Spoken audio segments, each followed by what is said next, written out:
हे दोस्तों, क्या आपको लगता है फ्यूचर में अगला बिल गेट्स कोई ऑपरेटिंग सिस्टम बनाएगा, या अगला मार्क जकरबर्ग फेसबुक ऐप बनाएगा, या फिर अगला लैरी पेज या Sergey Brin next search engine Google बनाएगा? नहीं ना।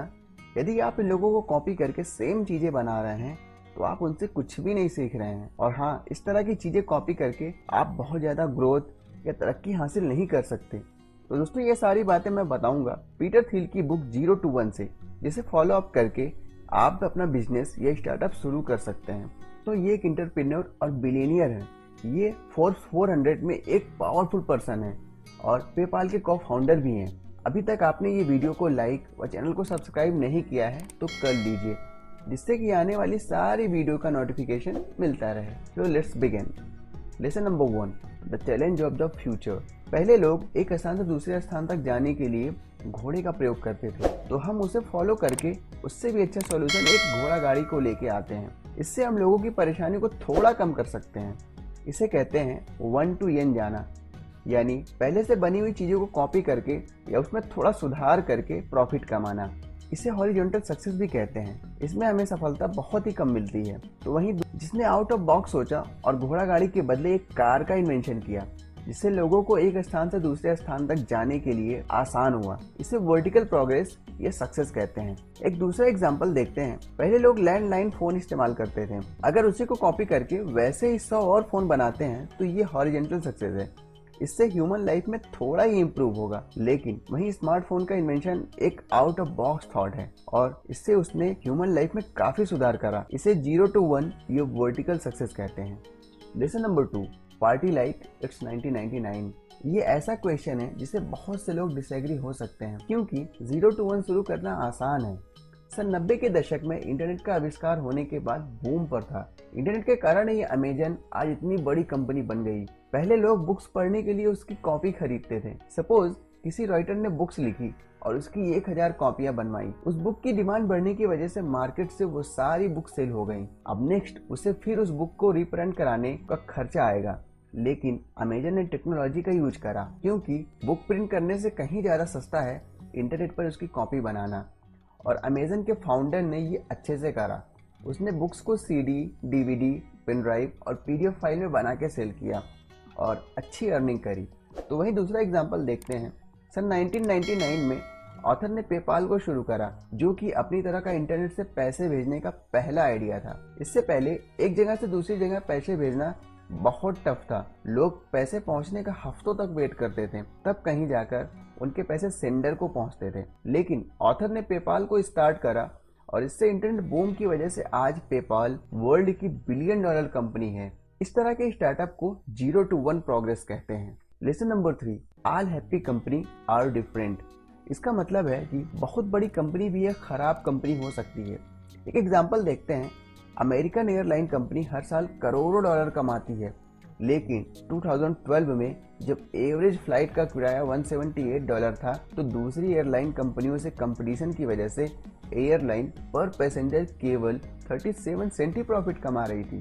तो वहीं दूसरी तरफ हम उसकी गूगल से कंपेयर करें तो गूगल ने 2012 में एयरलाइन की 160 बिलियन कमाई के मुकाबले $50 बिलियन कमाए, यानी अपने रेवेन्यू का 21% प्रॉफिट कमाया। यानी एयरलाइंस इंडस्ट्री के प्रॉफिट मार्जिन से 100 गुना अधिक कमाया। गूगल इतना पैसा कमाता है जो अमेरिकी एयरलाइंस के संयुक्त लाभ से 3 गुना अधिक है। ऐसा क्यों है? क्योंकि एयरलाइंस कंपनियां एक दूसरे से कंपटीशन करने के कारण वो टिकटों को सस्ता करती हैं। तो वहीं गूगल अकेला खड़ा है। मार्केट में गूगल का कोई भी कंपटीटर नहीं है और उसने मोनोपोली क्रिएट कर ली है। इसमें हमें ऑथर यह बताते हैं, कोई भी बिजनेस शुरू करने से पहले हमें मोनोपोली क्रिएट करना चाहिए। एक बड़े तालाब में बड़ी मछलियां यानी शार्क से लड़ने से अच्छा है छोटे तालाब में छोटी मछलियों से लड़ा जा सकता है। छोटे लेवल पर सफलता हासिल करने के बाद ही बड़े लेवल पर कदम बढ़ाना चाहिए। Lesson number 4, the ideology of competition. Creative monopoly का मतलब उस नए प्रोडक्ट से है जो सभी के लिए उपयोगी हो। यह कंपटीशन का मतलब मेकर को ज्यादा फायदा नहीं मिलता। मार्केट में मोनोपोली बनाने के लिए जो वो आपस में ही एक दूसरे से कंपीट करते रहते हैं, इससे उन्हें काफी नुकसान होता है और यह फायदा पब्लिक को मिलता है। फॉर एग्जाम्पल, ऑथर जब 8th ग्रेड में थे तब उन्हें ग्रेजुएशन करने के बारे में बताया गया था। उन्होंने ग्रेजुएशन स्टैनफोर्ड यूनिवर्सिटी से कंप्लीट करा। उसके बाद फिर स्टैनफोर्ड लॉ यूनिवर्सिटी में एडमिशन लेने का सोचा। उसमें बहुत कड़ा कंपटीशन था। उन्होंने लास्ट तक कोशिश करी लेकिन वो सफल नहीं हुए और वो इंटरव्यू भी क्रैक नहीं कर पाए। यहाँ पे ऑथर बताते हैं अगर वो उस दिन इंटरव्यू को क्रैक कर लेते तो आज वो सुप्रीम कोर्ट में क्लर्क होते और वो आज लोगों को बिजनेस डील्स को लिखते और उनके मामले सुलझाते। लेकिन उन्होंने अपॉर्चुनिटी को ग्रैब करा और अपनी खुद की कंपनी पेपाल शुरू करी। बहुत सारे स्टार्टअप शुरू होते हैं लेकिन वह मार्केट में अपने कंपटीटर से कम्पीट नहीं कर पाते क्योंकि वो अपने प्रोडक्ट की क्वालिटी इंप्रूव करने से ज़्यादा अपने कंपटीटर से लड़ने में ही सारा फोकस रखते हैं। इसी एग्जांपल से देखते हैं, एप्पल 2013 में मार्केट कैपिटल का $500 बिलियन था, तो वहीं जबकि गूगल और माइक्रोसॉफ्ट दोनों का मार्केट कैपिटल $467 बिलियन था। सिर्फ 3 साल पहले माइक्रोसॉफ्ट और गूगल एप्पल की तुलना में बहुत बड़ी कंपनी थी। दोनों को आपस में बहुत कंपटीशन था और अपने प्रोडक्ट पर ध्यान कम दिया। तो वहीं एप्पल ने अपने प्रोडक्ट को इम्प्रूव करा और आज मार्केट में एप्पल की मोनोपोली है। Lesson number 5, the last mover advantage. Technology का मालिकाना कंपनी को सबसे ज़्यादा एडवांटेज देता है क्योंकि यह प्रोडक्ट को कॉपी करना मुश्किल ही नहीं, उन्हें असंभव भी बनाता है। Number 1, proprietary technology. For example, Google का सर्च इंजन एल्गोरिदम है, दूसरे अन्य सर्च इंजन के कंपैरेटिव में बेहतर रिजल्ट देता है। बेहद कम समय में आप कुछ भी सर्च करें वो उसका एकदम सटीक रिजल्ट देता है। किसी और के लिए ऐसा करना मुश्किल हो जाता है, जो कि साल 2000 के दशक में गूगल ने अन्य सभी कंपनियों के साथ किया और अपने प्रोडक्ट की तकनीक को 10 गुना ज़्यादा बेहतर बनाया और इससे आज मार्केट में गूगल की मोनोपोली बन गई है। अगर आप मार्केट में अपने प्रोडक्ट को दूसरों के मुकाबले 10 गुना ज़्यादा बेहतर बनाते हैं तो मार्केट से आपका कंपटीशन अपने आप ही खत्म हो जाएगा।